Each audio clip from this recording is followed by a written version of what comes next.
The military is a noble profession, highly respected for the significant contributions its members make to society. Yet, even in the wildest imaginations of the most deranged minds, no one could envisage a model serviceman who would forsake all dignity, tarnish his honor, and transform into a twisted murderer, shocking the annals of Canadian history. The central figure in this account is Russell Williams, a 47-year-old man who held the rank of colonel and was an esteemed pilot in the Canadian Armed Forces. Trusted with critical assignments, he often flew aircraft carrying key political figures, including the Queen of England and the Prime Minister of Canada.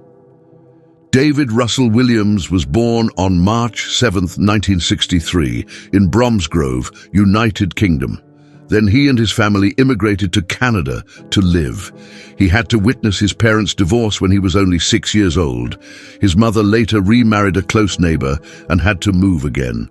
Despite growing up lacking love from his father, Russell still showed the qualities of a successful person, successfully completing his studies at school, then passing the entrance exam to a prestigious university in Toronto. In 1987, when he just turned 27, Russell Williams joined the Canadian military with many great ambitions, ready to contribute his youth to national security. The commander recognized Russell's qualities and placed him in the Canadian Air Force Flight School, where he served for 2 years from 1990 to 1991 as an instructor. When he turned 31, Russell Williams started working at Trenton Air Force Base, near Ottawa, Canada's capital, before becoming commander of this base in 2009. In the years that followed, Russell's career had many clear advancements. He holds many important roles in the Canadian Air Force, often assigned to fly planes transporting politicians and diplomatic officials at home and abroad. Russell was considered a model military officer throughout his 23-year career. He even took Queen Elizabeth II and the Duke of Edinburgh, Governor-General of Canada, Prime Minister of Canada, and many other officials everywhere on the VIP plane of the Canadian Air Force. Russell is also a lucky man to be married to his wife, Mary Elizabeth Harriman, Associate Director of the Canadian Heart and Stroke Foundation. This couple makes anyone who looks at them jealous because they have a full and happy life. After many years of hard work, they bought a luxury home in the capital city of Ottawa in 2004. Then a short time later, bought a vacation home in the Ottawa suburb of Tweed, just a short distance away. 2 hours, 30 minutes drive. They often spend time there on weekends or in their free time, enjoying a peaceful life away from the hustle and bustle of crowded cities. Russell, in particular, wants to take advantage of coming here on weekends. On days off, he often comes here alone without my wife and stays there for a few days. However, from here, a sick habit was formed and later developed into an intolerable crime. In 2007, Russell's offense began to take shape. He secretly followed young girls living around his area of residence, remembered their living habits, determined the time they went to work or returned home, and then took advantage of the times when the house was empty to sneak in there to enjoy his sick pleasure. But what is that sick pleasure? Russell, a powerful figure with the appearance of a poised and trustworthy man, has a lot to lose. To preserve his image and career, he must be extremely cautious in all his actions, ensuring he leaves no trace and, most importantly, avoids detection. So, he chose to break into the girls' homes with the purpose of stealing women's underwear and adult toys. Russell's first victim was a 12-year-old girl. He snuck in when no one was there and took a pair of pink panties. Even crazier, Russell tried it on and took pictures and videos for the next 3 hours. Finally, he left, of course, after carefully erasing all traces of himself so as not to be discovered. After the first case went through, Russell continued his depraved behavior many more times in the same way. He broke into many different houses, some places he even visited many times. Gradually, the demon in his heart grew bigger and bigger, devouring the morality of this once admired and respected man. In November 2009, Russell drove from his home in Tweed to a residential area 30 minutes away. He sat in his car and quietly observed a house, waiting until its owner, a woman, left. Once the woman left, Russell sprung into action. With his experience, he easily broke the lock, opened the door and stepped inside. Russell went straight to the girl's bedroom on the second floor, rummaged around, and finally found what he needed: the girl's panties and toys.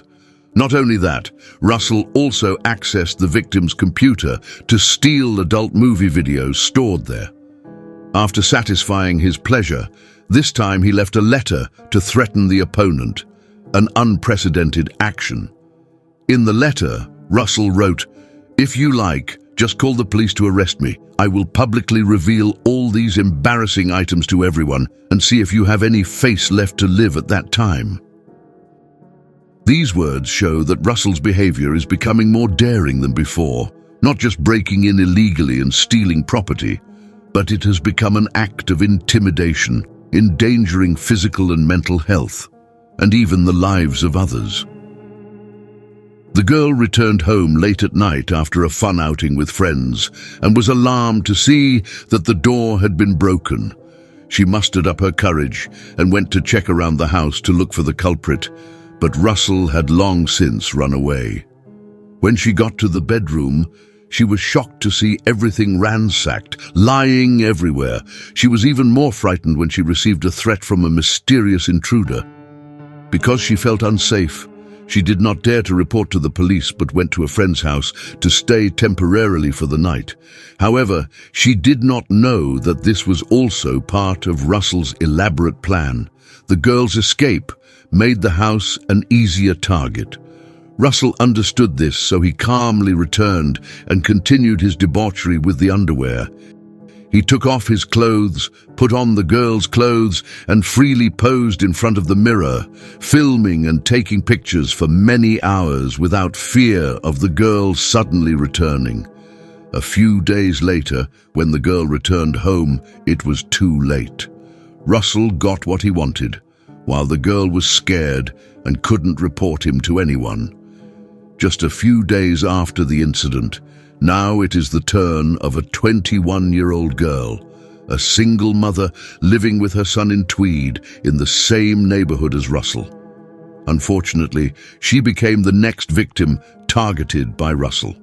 This time, Russell's crime increased to a new level. He did not need to wait until she left the house, but blatantly broke in, even when there was someone in the house. Russell tried to sneak in skillfully without making any noise to avoid being discovered by the girl. Because the two lived very close to each other, he wore a mask to hide his identity. After that, Russell quietly waited in the bedroom. At this time, the girl had just put her son to bed and returned to the room. As soon as she turned on the light, she was controlled by Russell, blindfolded and threatened. "Do what I say. If you don't keep quiet, I will kill you." Russell spoke with his voice deliberately changed so that the girl wouldn't recognize him. Although very frightened, the girl could only do as he asked. She did not forget to beg the criminal not to do anything to harm her little son. Of course, Russell came here not for the boy, but to commit perverted acts. He sat her on a chair and tied her with a rope for easy abuse. After that, Russell forced the girl to pose in many sexy positions, take photos and videos for 3 hours, causing the victim to panic and suffer severe psychological effects. Do you know where Russell went the next morning after committing such a series of terrible actions? He returned to his highly respected Army Colonel image, wearing an Air Force uniform and wearing prestigious medals on his chest to attend a charity event for the Criminal Intelligence Agency, Violation. Russell appears to be human on the outside, but inside he is a beastly devil. During the day, he is a very dignified, polite and popular man, but when night falls, he sheds that appearance to transform into a hunting wolf, performing depraved acts that no one can imagine. Despite his extremely clean appearance, Russell's soul has been rotten on the inside for a long time. 13 days after the incident, the woman called the police to report her incident. She said that she was attacked by a mysterious man right in her own house. He beat her until she lost consciousness, then tied her to the sofa, stripped her of all her clothes, and began depraved acts, including filming and taking photos. Hearing this, the police pieced together the details and determined that her case was similar to recent reports of abuse. All the incidents were committed in the same fashion and by the same perpetrator. However, up to this point, all information about the culprit is still in the dark. All she could give the police was his voice. She suspected the culprit was Larry John, a neighbor who lived nearby. Immediately, Larry John suffered heavy criticism from everyone, to the point that he did not dare to raise his face when going out on the street. Everyone considered him a pervert and looked at him with angry eyes. Wherever he went, Larry John was isolated, cursed at, and even severely beaten. This poor innocent person was suddenly framed. Meanwhile, the real killer, Russell, is still at large, not facing any punishment. Russell even received the trust of the people living in the town of Tweed because he held the rank of colonel, so everyone felt secure and without the slightest doubt. Russell, an old man, fooled everyone with his appearance and continued to secretly commit these depraved acts, even at work. At the Air Force unit that Russell commanded, there was a female officer named Marie-France Comiot, 37 years old, who was his close subordinate. The two worked together on many flights carrying leaders, where Marie was assigned to the duties of a flight attendant. Because he is the direct superior, Russell knows all information related to Marie, from her phone number, home address, relationships, to her work schedule. No detail escaped his eyes, especially when Russell had Marie as his target. Russell broke into Marie's house every time she was away to commit the acts he often did to other girls. On that November day in 2009, Marie's life officially changed forever when she discovered her underwear was no longer in her closet. Even though she checked very carefully, she still couldn't find them anywhere. This phenomenon may make Marie feel strange, but it is not serious enough for her to report to the police. Marie just thought it might have been lost somewhere or blown away by the wind while drying outside. At the end of November, according to her work schedule, Marie had a business trip abroad. Russell took that opportunity to continue acting and certainly would not be detected. However, that day, Marie suddenly resigned without notice. Russell came and found her still in the house, but instead of leaving to keep it a secret, he was so bold that he secretly hid in the basement with a knife in his hand and ready to commit a crime.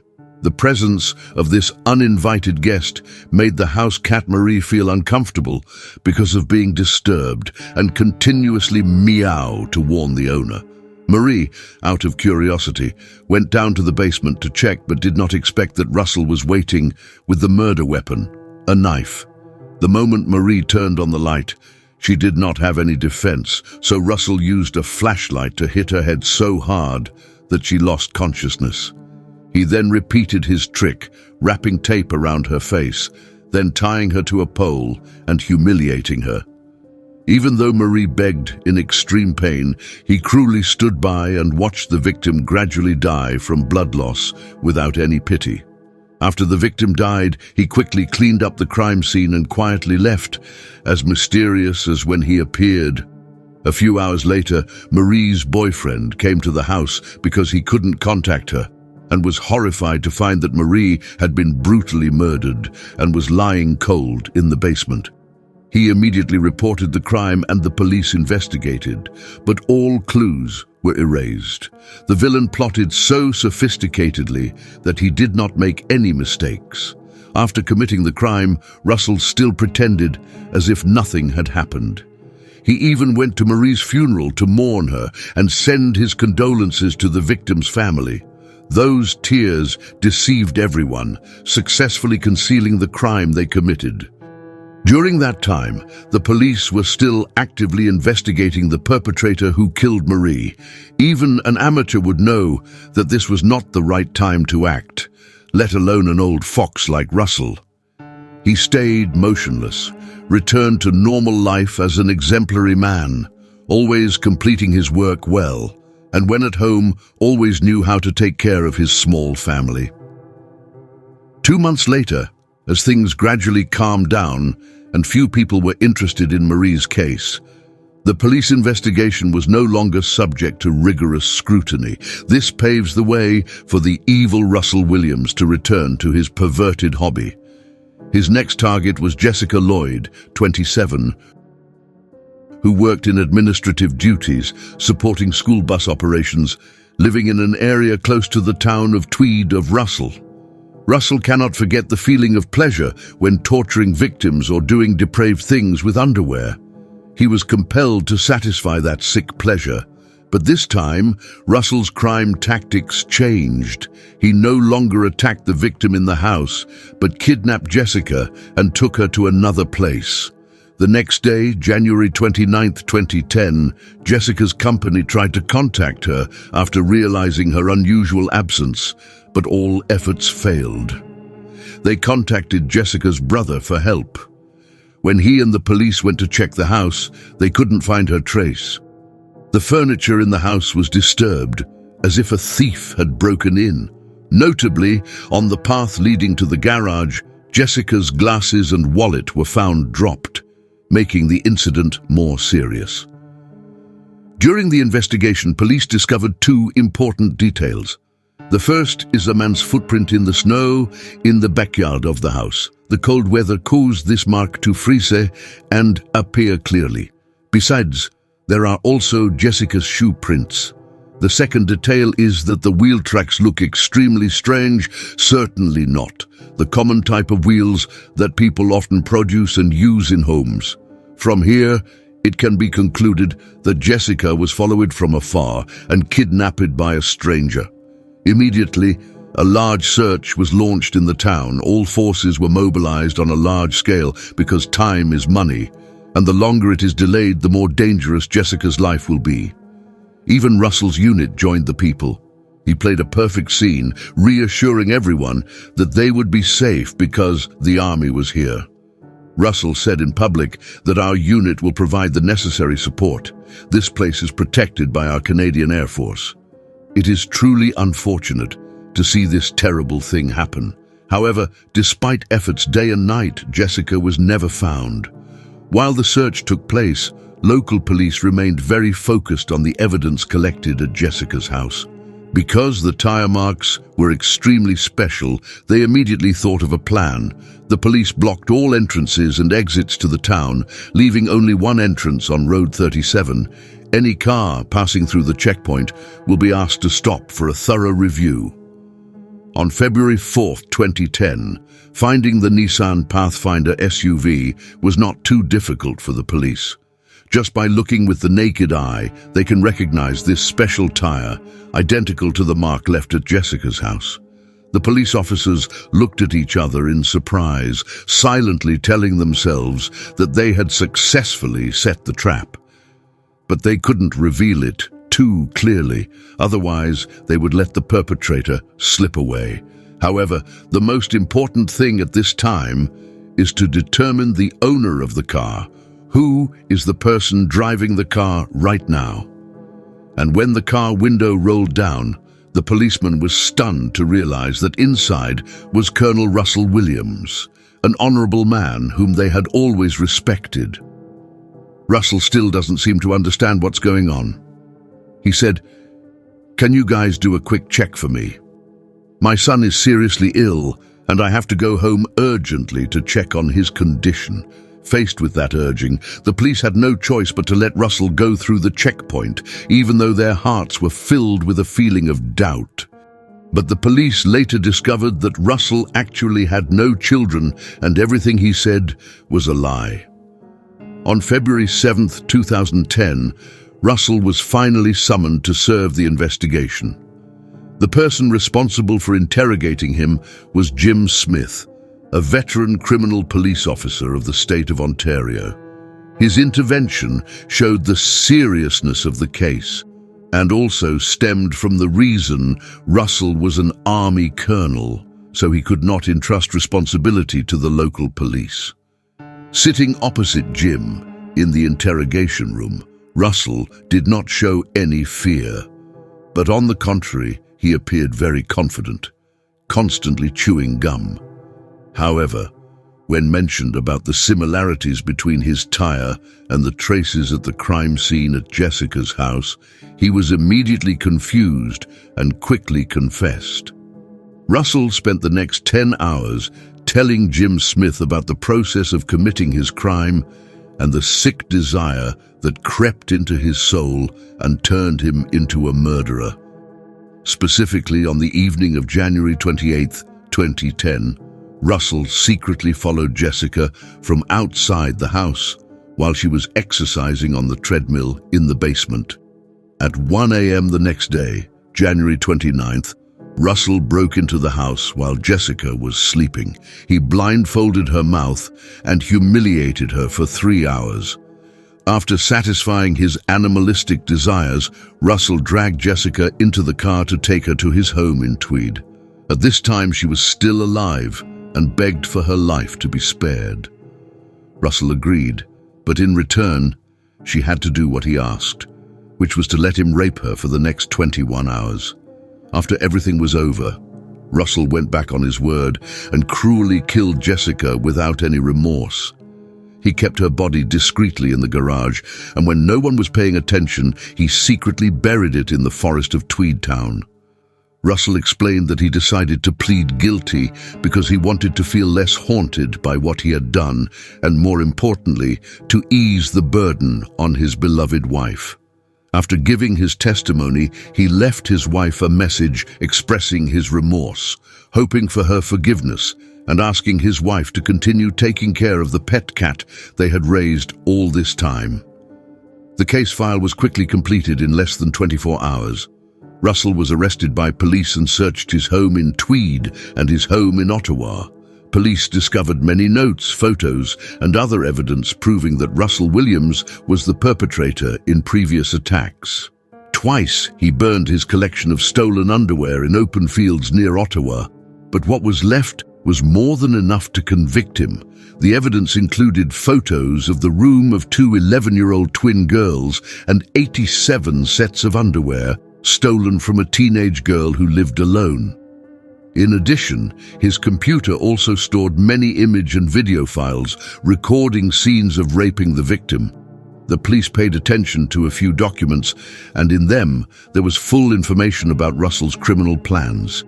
He recorded in detail the date and time of the crime, who the victim was, what he stole, where, everything just like a crime diary. In April 2010, the police began processing the case of this Air Force colonel. Many people in the court who were directly involved in the case heard rumors that their homes were also among the houses that Russell Williams admitted that he had broken in. That same month, Russell tried to commit suicide in prison by stuffing a roll of paper down his throat to suffocate, but failed, after which he was placed under special police supervision. On July 23, 2010, Russell was brought to trial at the Belleville Superior Court, Ontario, Canada. On October 18, 2010, in a trial in Belleville, Colonel Russell Williams was found guilty of 2 murders, 2 sexual assaults, and 82 break-ins. The prosecution presented as evidence many photos Russell took of the victims of abuse, as well as taking photos of himself wearing the victim's underwear in a state of extreme excitement.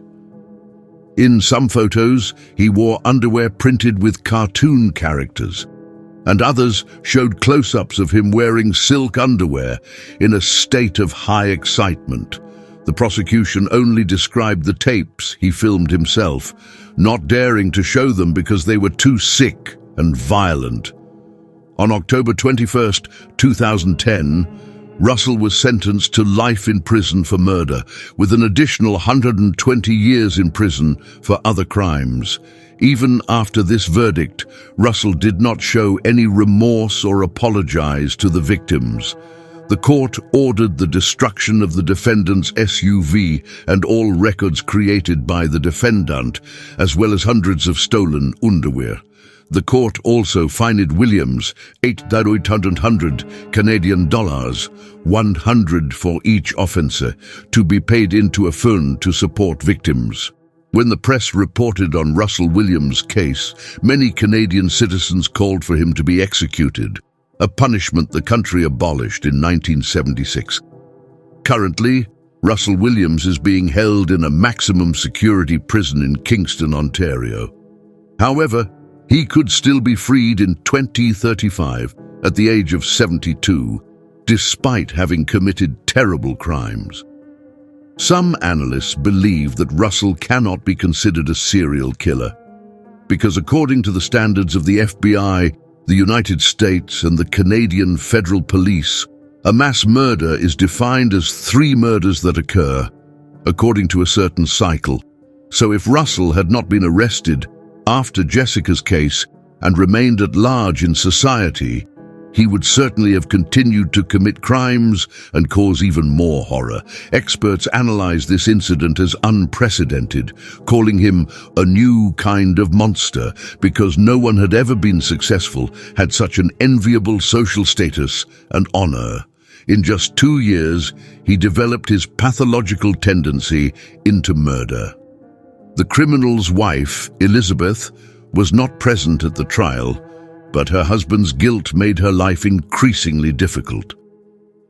In addition to knowing that the husband she lived with for 20 years turned out to be a thief who stole a woman's underwear, killed 2 people, and attacked 2 others, Elizabeth also had to face a lawsuit. One of the victims attacked by Russell, who was lucky enough to survive, filed a lawsuit against the former colonel and his wife, demanding compensation of 2.45 million Canadian dollars.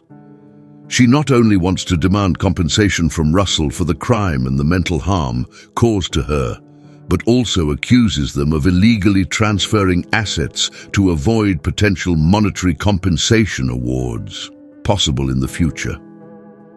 Immediately after Russell was arrested, he and his wife divided their assets. The cheap house in Tweed went to Russell, and Elizabeth agreed to pay her husband $62,000 for his share of the more expensive house outside the city. After this incident, the Canadian military immediately stripped Russell Williams of his military rank. In a special ceremony, 4 soldiers burned the uniform and medals of this criminal. He is the first Canadian officer to be subjected to this symbolic punishment. However, he will still have a pension because Canadian law does not take away this benefit, because there has never been a similar case in Canada, so there is no legal basis to suspend the pension. This fact was made public through the media, causing a backlash from the public. The government finally agreed to pass a bill at the federal level to take away pensions in these cases. From the case of Russell Williams, we must seriously consider human ethics. Not everyone who appears decent and kind possesses a benevolent heart, as sometimes that is just what they want to show us, while their hidden life may contain surprises you could never imagine.